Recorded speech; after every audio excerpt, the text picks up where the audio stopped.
Hey, welcome to GNGF Live, your bi-weekly Ask the Experts about all things law firm and business growth marketing. I'm Chris Cassidy, Director of Operations here at GNGF, and today we have a special show. We're actually going to be interviewing Mark and Josh, who just went to ClioCon in San Diego. So let's switch to those guys and say what's up. It's going well. How's the weather out there? So we actually arrived here, and Josh has never been to San Diego, and we're in the Uber, and he's like, "Man, the weather's beautiful. Is it always like this?" And he goes, "364 days a year, we have one bad day." So it is beautiful out here. I could get used to it. I'm looking this way because we were there looking right at the water, and it's beautiful. So. Well, that sounds like a good view. Maybe a little bit better than the one I have, but still nice. It's nice here in Cincinnati. Well, let's get right to it. Tell me about the conference, guys. I didn't get to go, but tell me about it. Yeah, so well, this is what Clio's seventh conference maybe. I'm trying to losing count now. And like we've been to most of them. We've been going to Clio cons for a while, and this one was sold out. And it was the largest ever, and they had all these extra tickets they added. They got a bigger venue, and they still sold out. So still, like tons and tons of like lawyers and people in the legal industry, legal tech are coming into ClioCon to kind of talk about you know how technology can help lawyers do a better job running their practice, and ultimately being able to help more people, which is the key here. Through really good keynotes. We went to like 3 or 4 great keynotes. Josh, we saw Daniel Pink yesterday, was great. Glenn Greenwald too. He was the closing keynote the first day, and that was impressive to go through everything with him and Snowden and all that stuff. It's wild. Yeah, and then 2 great people in the morning yesterday, kind of put the human side of this justice and the legal industry here. People coming out of prison, and like what they face, and some of the criminal reform movements and stuff. So that was really interesting. There was a guy who actually was in prison for many years, came out looking very successful, but yet is trying to shine a light on how hard that is to be successful coming out of prison. So that was a little tear-jerking, to be honest. But in addition to that, we this conference is on the heels of Clio closing a $250 million, and that's American dollars, not Canadian. $250 million Series D round. And so, the conference was great, but they were talking about all the things they're going to be doing with that and what they're looking to do. So they're trying to get Clio to be more of like a legal technology platform, like the operating system for legal. So that was interesting to see kind of where their vision is. And we're hoping that it's a big statement by the investor community of how important the legal industry is, and how far it still can go in terms of technology growth, helping more consumers. Like the market, and we'll talk about some of the data, like the amount of people that don't get help in the legal industry because they just don't know how to find somebody, think they can't afford it, don't even know that they need help. It's amazing. So, hopefully this investment is something that can pave the way there. Also, just a lot of great topics on running, the business side of law, which we talk about all the time on this Facebook Live and our other blog and stuff. Is that your law firm is a business. If you're an entrepreneur, and there's literally a seagull that just landed right on my window here, 30 stories up. Sorry, Facebook Live, we're live people. But it was talking about company culture, process, workflows. So that was fascinating. The vendors, we met a lot of great legal tech vendors. Yeah, absolutely. Smith AI was there as always. Yeah, give Maddie a shout out. To our friend Smith AI, we're here talking about stuff, and Abby Connect, and that was actually something we were talking about. Was that like with some of the legal trends report, it shows the importance of having an intake system and stuff. So we'll get into that here in a little bit.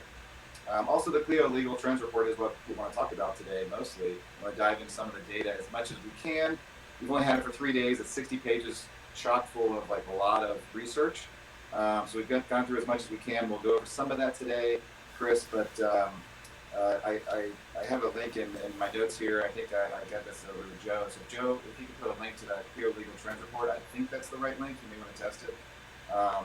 but it's downloadable for Clio for anybody for free. You can look into that. It's really good.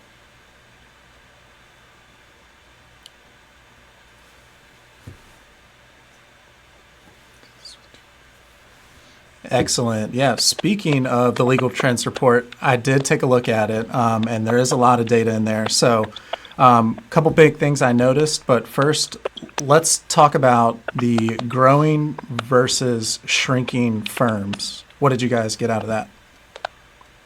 Yeah, so Josh, we're looking at this one because they spent a lot of time on, the one data point was, hey, lawyers, when they surveyed, like what, 3,000 lawyers, something like that, it was, I got some notes here. So 71% of the lawyers were basically saying, hey, revenue growth is how, I'm kind of like measuring our success as a law firm. And so we're really focused on revenue growth. So they kind of said, okay, well, if that's where majority of people are focusing on revenue growth.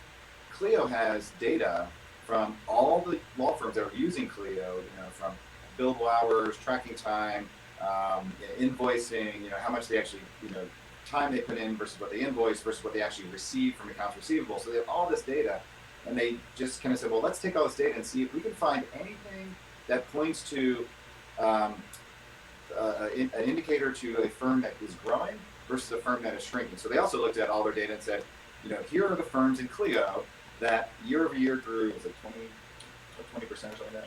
Yeah. So it's like 20% year over year, and then, or they decreased 20%. So they called the people that were 20% year over year were called growing firms, and then the other ones were called shrinking firms. And then they had another group that just kind of was flat. They called them stable firms. But they used those three distinctions to then dive into more data. I think, and Chris, I don't know if you saw this yet, but the biggest takeaway I saw was at the end of the day, it kind of came down to utilization. Yeah. Right? And tiny amounts of utilization change. So the firms that grew 20% every year on average, they grew their utilization from like 28 to 33%. So it was like 5% over 5 years. This data is over 5 years, 2017 to 2013. So they have 5 years of data where they showed that just by going up like 1% or so a year, they were able to grow their revenue 112%. So 5% utilization increase doubles your company size, right? Your law firm doubles in 5 years with just a smaller utilization. The flip side of that is the ones that shrunk, about 20% a year or so. I had some notes here on this. They went down. So they actually, it's interesting. They started at the same point. So they were both around 28%. Both groups, the ones that went up and the ones that went down, started around 28%. The ones that went up went to 33. The ones that went down went to 21% utilization. And actually, the revenue's cut in half. So 6-7% down utilization, cut your business in half. 5% up, your business doubles. So fascinating, and you really look at it, it's probably tiny changes. And so, introducing technology and processes and systems, and a lot of stuff we do, Chris, at GNGF with all the systems and tools, and what is our process, and how do we be more efficient at things. Same thing law firms that are being successful are doing. We talk to a lot of people that are incorporating workflows and really thinking through their company culture, who does what and when, getting other people doing some of the tasks that are actually taking people away from their utilization hours. So, like in our example, marketing, right? Marketing, business development, intake specialists, billing people, outsourcing maybe some of your billing. So finding other people who can do stuff so you can spend more time lawyering was a big takeaway. To the point of doubling your law firm in 5 years for 1%. What is that? Like, a few hours a week that you can increase. Tiny little changes, really affect revenue. That was fascinating. The other thing was everybody assumed, one of the things that a lot of lawyers said, well, I need to bill more per hour. That's how I'm going to grow my revenue. The people that had the highest billing rate were actually the shrinking firms. Yep. And the lowest billing rate was the growing firms, and the stables kind of just stayed right in the middle there. So billable rate, like how much you're charging per hour, didn't affect the revenue growth at all. So it's mostly utilization. There was a couple other minor things in there we can dive into the data. We'll obviously create another video or blog post as we get more time with this, but I wanted to get some of this information out right away. Wow. That's pretty fascinating. Just a small percent difference makes that big of an impact. So let's switch gears real quick and talk about how people find law firms based upon Clio's study. I don't think there's any surprises here, but I did notice that referrals are still important. So what did you guys see or hear about that? You looked a lot of this one. Yeah, that was really eye opening to me, just knowing how many people use the internet for their daily lives, right? But still, roughly 59% of people are relying on referrals, and roughly 57% of people were searching on their own, right? But the interesting intersection there was 16% were doing both, and I think that that trend might continue to grow there as well. Kind of the more we trust things online, like reviews and stuff like that, right? Even if you have a really solid referral, maybe once you look someone up online, your own opinion and ideas might change.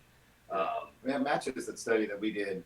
It's in our book. Been our book for the last couple of years, where like the amount of people that are finding firms through referrals, but then going online. So it kind of tracked to that. But it did show the value more than we've really seen, like, great data around this, about how many people are actually looking for a law firm only via their own methods, not a referral, so, and with their own methods, they broke down, and I mean, to be honest, I think the phone book was still one of the methods. It was like really tiny, but it was in there. But, the main methods, right, are online search, looking at online directories, like, whether it's an Avo or, some of these other ones like Yelp or Thumbtack. There was social media. I mean, so like there was, if you're not online trying to find people that don't know you, like if you're only relying on referrals, you're kind of missing almost half of the potential people looking for a lawyer. And that was another thing they said. It's like, look, if you're only relying on referrals, there are people out there who need your help who may not be getting help because people just aren't doing a good job of getting in front of consumers that need the help. So it really highlighted the need to be found in search engines, be found on social media, make sure you're in those online directories. Nothing new for probably people who watch our Facebook Live, but still in this day and age, like shocking that a lot of people were really people only just use referrals. So but referrals are still important. We're not going to shy away from that. That's why we've been talking about protecting your referrals online for years now. I mean, probably 3-4 years. So it's still about half and half. So yeah, you could still build a successful law practice on referrals. It's just I started diving into. They've broken it down into millennials and Gen X and baby boomers, Gen Y or Gen Z or whatever we're calling it, Gen Z. Yeah, and they broke it down, and so it definitely is trending where more people in the millennial and Gen Z are starting online and not using a referral and really spending a lot more time in reviews. So that was interesting. So where it's going, like Josh, you were saying, is it's going to be more online, but it is still about 50%. That's awesome. Yeah, we talk about protecting referrals all the time. I talk about that with our clients daily. All right, so let's talk about once someone finds a firm, the biggest surprise I saw was why they didn't actually hire that firm. We mentioned the stat earlier, but 64% of people said the law firm never called them back. How real is this data? This is mind-blowing to me. Yeah, so I'm going to let you dive into data in a second, but in terms of the realness of the data, this was what was probably the coolest thing that Clio did in this legal trends report this year. So they got this data and they said, okay, we've been talking about this for a while, but everybody just kind of throws their arm up and says, yeah, that's what the consumer said when you interviewed them. I'm sure they just forgot that they got email or a phone call or whatever. So people always kind of throw the data away, write it off because it's shocking, right? 64% of people said they didn't even get a call or an email or any response back from the firm they contacted. So Clio went further and said, well, let's do a secret shopping exercise. So they actually found 1,000 law firms in certain practice areas that they picked, and they had to have a website with a phone number that's accessible. The website had to say exactly what they did, so they were able to build scripts that kind of said, hey, I have this problem that matches exactly what your website says you do, right? And I want to know more information or whatever, right? And they did emails to that 1,000 group, and they did phone calls to the 1,000 group. So basically secret shopped, right? So this is the data that we'll go into here in a second. Basically shows what they found when they actually really called lawyers. Not just when they asked consumers, what did you think, or how did you find a lawyer? Like when they actually tried. So this is, as far as I know, I don't think anybody's ever done this. We've never seen this data at this volume. 1,000 law firms were called around the country. And the thing that they did is they tried to like measure it against, and this is the data we'll go into, but they measured it against things that they found consumers said that they're looking for when they call or email, like what they want in a lawyer before they actually, going to hire them. Because one of the things in the study says consumers do shop around for a lawyer, but then right beyond that, they found that 40-something% of consumers, 42% of consumers will hire a lawyer as soon as they like them. So they will stop shopping as soon as they as soon as they meet these criteria. And the criteria were not really hard, but apparently not being met. It was respond to me within 24 hours. Shouldn't be hard, right? Just like if I have a problem and I'm calling about like some maybe I'm worried about potential divorce, like call me back, right? Answer the questions I ask on the phone or email or whatever. Kind of give me a sense of how much things are going to cost, what's the process, and here's the other one. They just want to know what the next step is. Like they're not getting that information. So they use these as kind of like the criteria to rate how a law firm did when they kind of did the secret shopping, right? So this is what I'll dive into because you spent a lot of time in this section. Yeah, it was kind of eye-opening to me how 60% of these firms did not even respond to an email. That was a little bit, I'd say eye-opening because I think that's pretty simple. Didn't even like not that it was a bad response, but just was no response. No, thank you for reaching out. Anything, no response.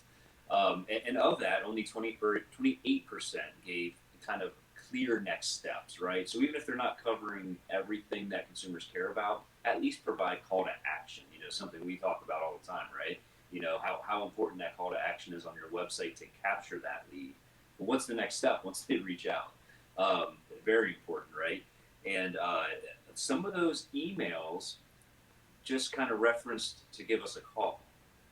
That I'd say that's, if someone reached out to you via email, maybe that's their number one preferred contact method. I've kind of always talked about this, and this really kind of solidified that, and then only 56% of this total pot of people actually answered the phone, right? And we say answer the phone, we're able to kind of have a conversation. And of that number, only 49% of them were able to answer questions that people had on the phone. So, and I think they also said like an additional 11% maybe didn't answer the questions then, but just wanted to schedule a follow-up appointment. So when we go back to the 42% of people who, are potentially going to hire you right then and there, you're not casting a wide enough net if you're not meeting some of those just basic needs, and then 39% of this total number went right to a voicemail. So out of that, that's a pretty big chunk. 57% were never called back. And we're saying never called back. This is within the time frame that Clio gave, about 72 hours, because, let's be honest, after 72 hours, do you still have that opportunity with that prospective client? And then another kind of jarring figure they put in there was that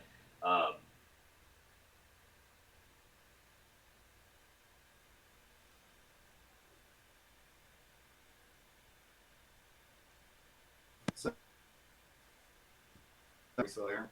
Lost your video there, Chris. Okay, we're there. So yeah, that was the 27%. I mean, like you were saying that they called and they didn't get a voicemail, they didn't get a receptionist, they just got nothing. And basically, but I think they said some wrong numbers, like these were like the numbers on their website, and they were wrong numbers and stuff. So that was fascinating. So really, and we talk about using intake specialists. So if it's just a reception answering and all you've allowed the receptionist to do, and maybe you haven't provided scripts or a good frequently asked question list or a next step process, if you haven't provided this information, then really a lot of times the receptionist is just kind of saying, okay, let me schedule an appointment with that person in a couple of days. Well, if you can just answer a few questions, like what does the process look like? What is it going to do? Okay, well, here's how our process works. We're going to do this, this, and this. He or she will answer your questions on about this here and here. Then you might be able to kind of be enough, or the intake special company, you can outsource that, right? So like Smith.ai, Abby Connect, and these kind of firms out there, make sure they know what they're allowed to say, and try to provide enough information that they can kind of answer a little bit on the questions in the like chats or on the phone, on the 24/7 call services and stuff, so that you're not just getting a service that's only saying, "Hi, yeah, no, they're not here. We're an answering service. Give me your information," because then they're going to keep shopping. That was some of the takeaways I got there. Yeah. Yeah, fascinating stuff. Pretty surprising to say the least. I know we're only about 3 days into the report. We're still diving into it. It's 60 something pages long. What do you guys think the biggest takeaways are at this point? Yeah, so I think I'll talk about the kind of the tools and processes. And, so the utilization side, that really thinking about the growing firms versus the shrinking firms. I assume most people who are going to spend time watching our Facebook Lives are wanting to grow their firm. If you want to grow your firm, the data now shows that just take simple, small steps. Try to find ways to take the lawyers that should be lawyering more and let them do that, right? So how do we do that? Incorporate technology that's going to make you a little more streamlined. Look at your processes. Put in some maybe, like we use the entrepreneur operating system out of Traction. Like, a lot of law firms here, we're talking about Traction and culture and some things they can do that have put in really good processes. And, so look into something like that, EOS or business development. Can you outsource some of your business development, right? So there's a lot of people said that they spend a lot of their time, writing blog posts and doing marketing and stuff like that. Well, like that's what we do, right? So, if you outsource to an agency like us, that takes a little bit of that off your plate. Billing, there's a bunch of vendors here that do like billing work, or maybe your practice management integration. We were having dinner with somebody last night that all they do is, they're a former lawyer, they did such a good job automating their office with Clio that they now help other lawyers like build Clio into their office. And so like there's something that instead of like spending all this time learning and figuring out, just bring somebody in, pay it, because your revenue is going to double in 5 years if you just do these small changes. So finding ways to get the lawyer to lawyer more, building technology and processes, leveraging some of the the different resources you have, whether it be marketing outsourcing, intake specialist outsourcing, accounts receivable, and billing outsourcing. There's a lot of options there. I think that's the number one thing. They have this law firm maturity model, so that kind of is that productivity side that they're talking about. And then the other side is customer experience, which I think I'll let you talk a little bit about. Yeah, it's so important, obviously, especially whatever your goals are. If you're looking to grow, I mean, customer experience is so important online and as well as in front of your own client, right? So, what I think is a huge takeaway here is just getting that intake and sales process dialed in. So many lawyers that I speak to are extremely confident that if someone calls them, they will hire them as a client, right? That's awesome, but make that happen. And obviously, I think this ties a lot to utilization, like was brought up. I mean, if you're too busy doing all these other little things, are you going to be able to make that impression on that client or potential client? And then, since that customer experience matters so much, make sure people understand what your process is. Be clear, concise, and get that across early on. And I think this goes without saying, but really communicate with people the way they want to and expect to be communicated with them, whether that is by phone, by email, text message, whatever the method is, the channel is, that's how they want to operate. And the more you can provide that, the more likely you are to reach those grow numbers. Yeah. So I think, and those were the two kind of like the axes on their new law firm maturity model, which will be in the Clio, which I recommend everybody take a look at. Oh, yeah. But it's kind of moved from like like I'm here to I want to be like this growing mature firm. Like that, those are the two axes. Like it's customer experience, which I think right now the biggest takeaway of customer experience is focus on your customer experience on that first phone call, first email, intake side of things. And there's even things you can automate there. The Clio Grow now allows you to do a lot of things like scheduling, letting the person self-schedule things, and Lawmatics is another platform that integrates directly with Clio or a bunch of other practice management tools that does a lot of this. Like it can help put some process and automation and experience, consistent experience for this intake side of the process. So I think that those are the big things. I'm sure there's a lot more in there, and didn't have time to get to it all, Chris. Yep. No, that's good stuff, guys. I'm still reviewing it right now myself, so we'll keep working through it.